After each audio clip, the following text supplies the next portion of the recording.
I'm not a witch. Literally proceeds to hypnotize him. I'm not a witch! I'm not a witch. Oh, if I was, would it matter? Hey guys, welcome to chapter 3 of the Castor Saga. If you haven't seen our first and second chapters, this is chapter 3. Spoiler alert, you have been warned. Chapter 3, The Forest of Angels. Tony was woke up by a bright light coming through the window. The sun was bright and white as it shined down brilliantly on the long black train. Outside, the trees were beautiful and tall. It was open between the gigantic towering timbers, and the sun shining amongst the trees casted shadows against the train. Tony wasn't sure exactly where they were, but it looked like they were headed for the Three Sister Mountains. Tony saw he was sitting beside Meli, who had her head rested against the window. Tony himself was on the aisle seat. A few people were waking up and stretching, so Tony nudged Meli to wake her as well. He gently touched her shoulder and shook her a little. Meli, wake up. She sat up, eyes still closed, and stretched her arms, then opened her eyes. She looked up at Tony with a brilliant, bright smile, and yawned, nodding to him. Good morning. Sleep well? I did, actually. The sun woke me. It's a beautiful morning. Meli giggled happily and stood up, stretching her back and arms to wake up. Well, she looked out the window and smiled. If my hypothesis and knowledge about the first forest is correct, we should be entering any time. The first forest is called the forest... The conductor interrupted her, walking to the front of the car. The Forest of Angels. We will enter in about 30 seconds. Everyone open your windows and take your seats. What? Why?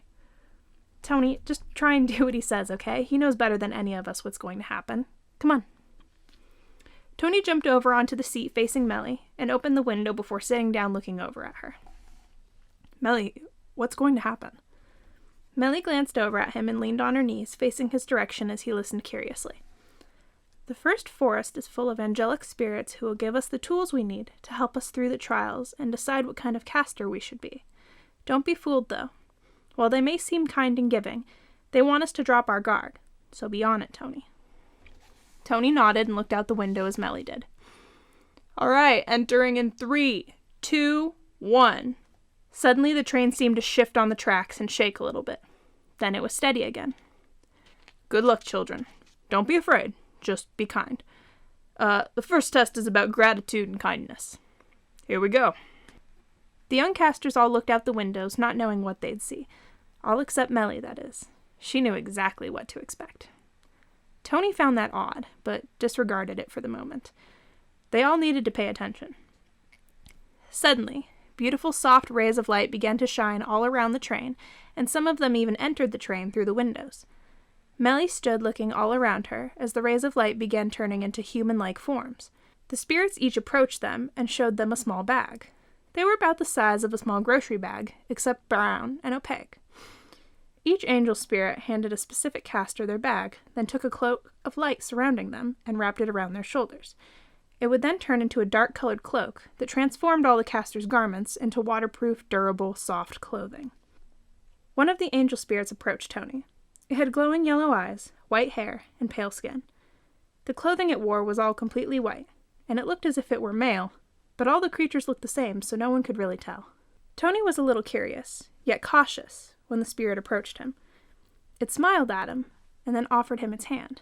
Tony took its hand and stood beside it. The spirit handed Tony a small bag with a strap on it. Tony nodded to the spirit and signed thank you with his hand to his chin. Thank you very much. The spirit smiled and removed the cloak of light from around its shoulders. It handed the cloak to Tony, who wrapped it around his own shoulders, nodding and thanks again. The cloak turned black, as did all of Tony's clothing. Tony smiled, amazed by what he was seeing. The cloak transformed his clothing, and soon after, transformed the bag in his hands. Suddenly Tony felt his arm tingling. He rolled his sleeve up and looked at the brand on his arm, but the cloak of light that changed his clothing had healed his burned arm completely, and it didn't hurt at all now. Tony held his bag the spirit had given him and hung it over his side and neck. It also changed suddenly before his eyes. The clasp hanging around his neck transformed into a black choker necklace with small beads in it. Half the bag strap transformed into a thick but lightweight silver chain that wrapped around Tony's upper body, over his shoulder, down under his other arm, then around his back. The other half transformed into a black belt that had small pockets inside it, and the bottom of the bag changed into what looked like a small coin bag, and around it appeared several different objects. One object looked like a cauldron, except it was small and black, approximately the size of a teacup. Another object was smaller, glass, and labeled with the name of the liquid that filled it. At first, Tony couldn't read the label, but when he squinted to read it like he had Meli's ticket burn, he saw that it said Angel's Tears. 2 other small glass containers had labels and liquid inside them, one that said Pine Honey, and another that said Hell's Fire. Tony looked up at the angelic spirit and smiled, showing it the glass containers. "Thank you, but what do they do?" The spirit smiled and sat beside Tony as they looked through his stuff that he'd been given. The spirit turned over the vase-like objects and revealed another label on the back of each vase. On the Angel's Tear vase, the second label said Healing. On the Pine Honey vase, the second label said Nourishment. On the Hell's Fire vase, the second label said Certain Death. Tony read that last one, then looked up at the smiling creature with concern. "Why do I need this one?" The spirit ignored his question and placed the 3 vases inside the mini cauldron, then put them inside the little black bag and handed it to Tony. Tony was given a handful of small colorful candles, a box of what appeared to be matches, and the spirit also gave him a small book that, when Tony looked at it, inside were several poems that he thought sounded like spells. The poems were titled strange things, like Save a Life and Talking with Spirits. Tony smiled and put everything in the medium-sized bag. He tied it to his belt tightly so he wouldn't lose any of his things, and then he stood beside the spirit. The spirit reached into its large sleeve and pulled out one final gift, then handing it to Tony. It was wrapped in a cloth and had a small buckle on it. Tony unwrapped the cloth and found a sharp knife inside the cloth. He looked up at the spirit with a concerned look. "I'm probably gonna need this, aren't I?" The creature nodded and smiled. Then Tony nodded, buckling it to his belt inside the sheath that fit it perfectly. Now he knew what the pockets were for. He shook his head, slightly worried about this train ride, but he tucked the cloth into his belt in one of the hidden pockets, then smiled up at the spirit. "Thank you for everything." The spirit held up one finger, then reached over, touching Tony's guitar that was sitting beside him. Suddenly it shrank into a small little guitar that the creature dropped gently into his bag. Tony smiled and put his music player and earbuds in the little bag as well. The spirit looked at Tony with a smile, and Tony shrugged, smiling back. "I like my music. Thank you." The spirit nodded, and Tony put out his hand to shake the creature's hand. But the spirit just laughed and patted him on the head. The angelic spirit stepped back from him and did a kind of bowing hand motion, and as easily as the rays of light appeared, all the spirits suddenly vanished out the windows. When Tony looked around, everyone had similar-looking dark cloaks on. Some had brown or green cloaks. Some had black or blue cloaks. The males all seemed to have either black or green, while the females all seemed to have blue or brown. Tony turned to look at Meli, and she stood there beside him in a dark brown cloak as she twirled around, spinning in it and laughing.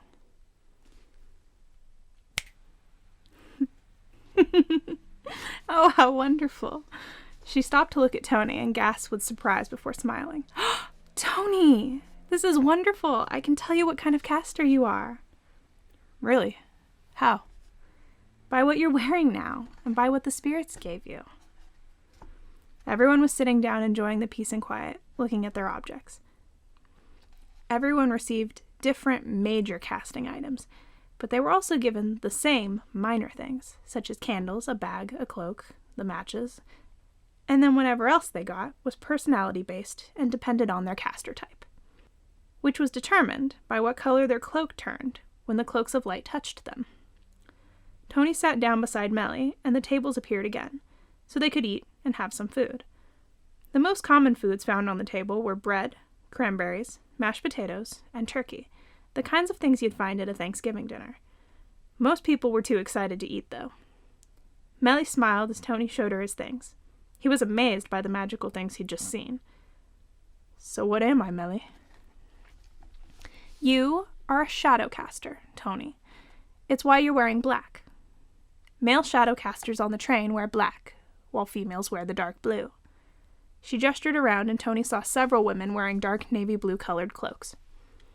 A shadow caster is someone whose abilities involve the darker arts: puppetry, manipulation, death, mimicry, and the shadow realm. Now, it's not bad, it's just a specific kind. It's not evil or anything like movies we see make it sound, it's simply a kind of magic. The objects you were given by the spirits indicate that you will be a very powerful caster of spells and dark magic. However, she paused and smiled at him, showing him the angel's tears face. This indicates that while you will likely practice darker magic, you will be kind, friendly, and seek to be a healer nonetheless. Meli spotted Tony's knife on his belt and smiled. She pulled back his cloak and gently touched the knife with her fingertips. And this tells me you will be a fighter. A strong man as well as caster, I'd say. I'm very lucky to be your partner. We will work well together. Great, Meli. Thank you. So then, you're wearing brown. What are you? Well... She looked away slightly shy-like, and he turned her face back gently with his fingers under her chin. He let go and smiled at her innocently. Come on, Meli. We are partners, aren't we? Please, won't you tell me? Yes, Tony. I'll tell you. It's complicated, but I'll give you the short version. Tony nodded and smiled as she began to explain herself. She showed him what she had in her bag, that was on her side, buckled like his was. The buckles were magical on the belts they were given, and nothing would slip from the magical buckles since they only opened when the caster requested them to. There are two main genotypes of caster, shadow caster and nature caster. I am a nature caster, and my abilities deal with living things, healing, the elements, and natural energies. We'll do very well together because we have the best of both sides of the spectrum. If I were to guess, the items I was given mean that I will very likely be a leader of some sort who cares for and protects others. What were you given, Meli? If I may ask, of course. Meli smiled as she pulled her bag from her side to show him. She pulled out a brown journal and a pen from her bag and placed it on the table. Then she pulled out a few other things and held each item in her hand before laying it on the table for Tony to look at. He didn't touch the items, but he did look with great enthusiasm. There was a vase of liquid like Tony had, except this one said Peppermint Life on it. It was a healing potion. Meli pulled out some medium-sized colorful candles, but didn't have a box of matches like Tony had. She had a small book about herbs and their uses, and a little mortar and pestle to crush ingredients up in. She had a small box with many small magical stones and crystals in it, and a little bag with a bunch of tiny silver bells. But then she put out the last item, which was a beautiful medium-sized silver bell. Tony didn't know it at the time, but when the bell rang, it would confuse and paralyze anyone Melissa chose for up to 15 minutes. Tony watched carefully as she showed him her things, but then he looked down and saw one other item on Meli's belt. It was buckled to her belt like his knife was, and in a very similar place. Tony reached over and gently touched it, but he couldn't tell what it was. Meli, what's this? Oh, I almost forgot. While you have your knife, this is my weapon. What is it? Meli smiled and pulled out a small wooden flute that was dark brown and looked like it was made of oak or some other strong kind of wood. It had been in a sheath, similar to what Tony held his knife in. The end of the flute was sharp and could easily hurt someone if they were stabbed. It wasn't a knife, but it could very well be used as one if Meli chose to use it that way. She picked it up and gently brought it to her lips, making a beautiful flute sound in lower tones.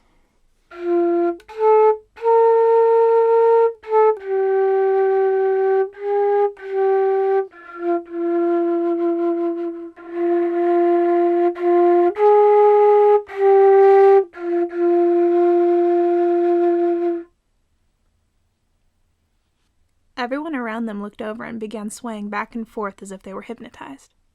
Tony looked around and was confused why he wasn't also hypnotized. Meli stopped playing, then put her flute away, and made a hand motion to everyone, releasing them from the melodic spell.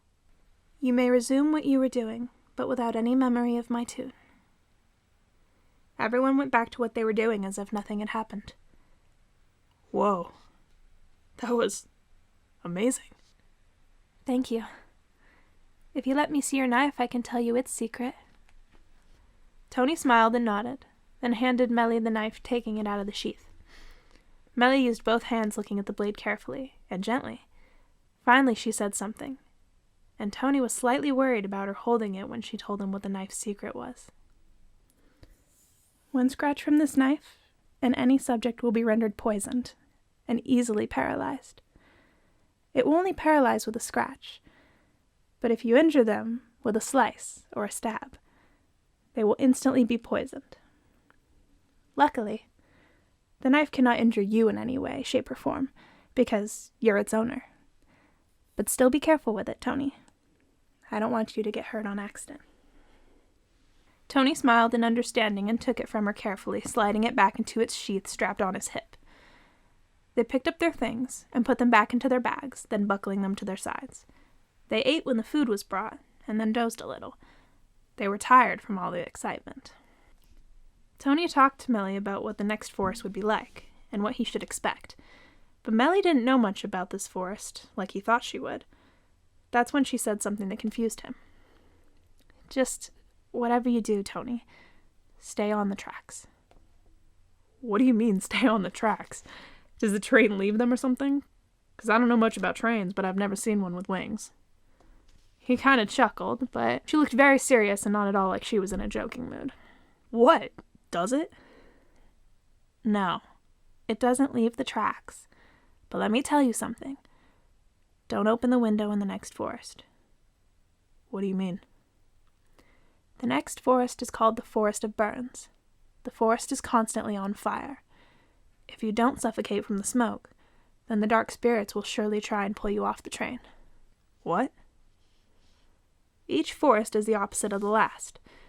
You'd think the 3rd, 5th, 7th, 9th, and 11th would be the worst trials, because you don't really know what to expect beyond the descriptions we've been given. But really, it's the even-numbered forests that are scary. Why? Because you do know what to expect, so you make it worse in your mind. Anxiety and panic eat away at you until you're all but insane. The only person you can trust once we enter the 2nd forest is your partner. You gotta watch each other's backs, because going solo will get you killed more often than not, especially in the Forest of Burns. Yeah, speaking of burns, mine seemed to have healed when I received my cloak. Why? You've already offered flesh to the train, but that doesn't mean the train actually takes it. It's a test of courage and dedication, Tony. The train tests everyone. See? Mine's healed too. Melissa, how do you know so much about the forests?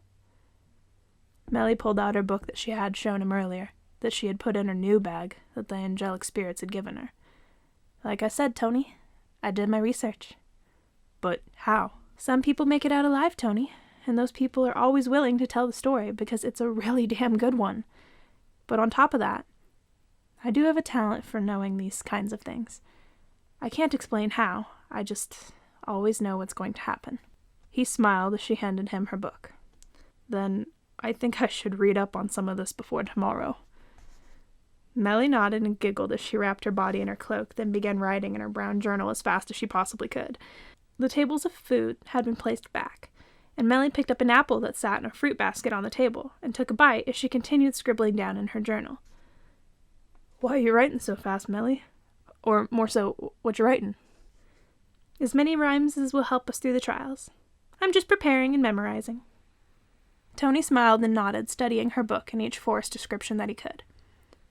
Oh, and Tony, don't repeat anything that I read or say aloud in my journal unless you ask me first or I ask you too, okay? I'd rather not have you burst into flames. Tony laughed and looked at her with a mischievous smile. The comment made him a little nervous, but he played it off as if she were joking. What he didn't know was that she was actually very serious. Thanks for the warning, but now I feel like I must. She laughed and went back to what she was doing. Tony looked in her book and began to read more and more. He'd only skimmed the first few pages, but now he was halfway through chapter 3, and it was sounding very familiar to the day they had just experienced. Tony looked up from the book and saw Meli eating an apple and scribbling down her thoughts. He skipped a few pages forward and found a section of the chapter that said, Meli picked up an apple and took a bite. He looked up at her and saw her eating an apple, but when he looked down at the pages again, the book had flipped back a few pages by itself to the page he'd been reading before he skipped ahead. Careful, Tony. Don't skip too far ahead. You'll ruin the ending if you don't read the chapters in order. Tony dropped the book on the table and it closed by itself. Tony looked at Meli with confusion as she ate her apple and wrote in her journal on the table. What is this, witchcraft? No, it's casting. Witchcraft is related to Wiccan and pagan beliefs. This isn't a religion, Tony. This just is what is. Energy is all around us. Magic isn't a religion. It's a natural source of energy that we all possess to some degree. It's believing in what one can do without others needing to validate them. Don't be frightened, Tony. I'm a caster, not a witch. We're all casters of energy. You're a caster, Tony. Tony paused a moment, unsure what to say. Then Meli leaned towards him and grinned slightly as she spoke. Tony, rule number 3. Never follow the status quo if it means leaving behind your true self. All I can do is be myself and do what I know. The same thing goes for you, too. But we all have to grow into the people we're meant to become. Who are you meant to become, Tony? Tony thought a moment to himself about all the things he'd seen that day. A little bit of magic from his casting partner shouldn't be so scary. He just wasn't used to it. He kept telling himself that, but when he looked at Meli, he couldn't help but feel panicked and scared. The feeling he'd gotten before when she looked at him was all too familiar now. He wasn't scared so much of the magic, he was more scared of her than anything. Meli put down her apple and pen and scooted closer to him. Tony. She touched his arm gently, and immediately he felt at peace. It was like her touch sent a sensation through his entire body that calmed and relaxed him. He didn't know what she did, but it worked. He wasn't as stressed as he felt before. When he looked at her before, he was confused and startled, but when she touched him, he was at ease. You're okay, right? Yeah, He took a deep breath, inhaling, and closed his eyes. He exhaled and opened his eyes, and everything looked as if it were normal. It felt right. He felt like it was right for him to be there, and with her. I'm okay. I'm perfect, actually, right where I belong. Meli smiled and nodded, rubbing his arm, then letting go and sitting back in her spot on the seat. Exactly. You're right where you belong. Tony smiled and laid his head back against the headrest. He didn't understand how he could be so relaxed so quickly. His eyes fluttered open and closed several times, and the smile on his face was at peace as his eyes finally closed and he drifted into a blissful dream. 1 hour, 2 hours, 3 hours, until he lost track of all time around him. It were as if he was in a dreamland, and he was on his way to meet someone waiting for him. He wandered through his dream blissfully as the evening sun dimmed into night, but the darkness was not something to be blissful in that moment. They were at crossing between the forests, and they were almost through. If Tony hadn't had a weird dream about Meli and woken up, he may have never seen the light again. In his dream, Meli was standing in front of him smiling, and he was trying to reach out for her, but he couldn't reach her. A sudden dark cloud surrounded her, and then a strike of lightning hit her, and Tony opened his eyes to wake up. Tony woke up just before they entered the Forest of Burns. If he hadn't, he may have never opened his eyes again. The Forest of Burns was not something to toy with, and as Tony looked around, he immediately realized why he'd been woken up.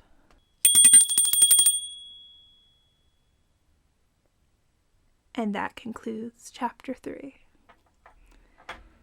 Thank you very much for watching. I hope you guys are enjoying the story. It's about to get very, very creepy and very, very dark. So I hope you'll stick around if you haven't already. Subscribe below and stick around for Chapter 4, which is on its way as we speak. Thank you very much for listening. Until next time, I love you all very much. Bye.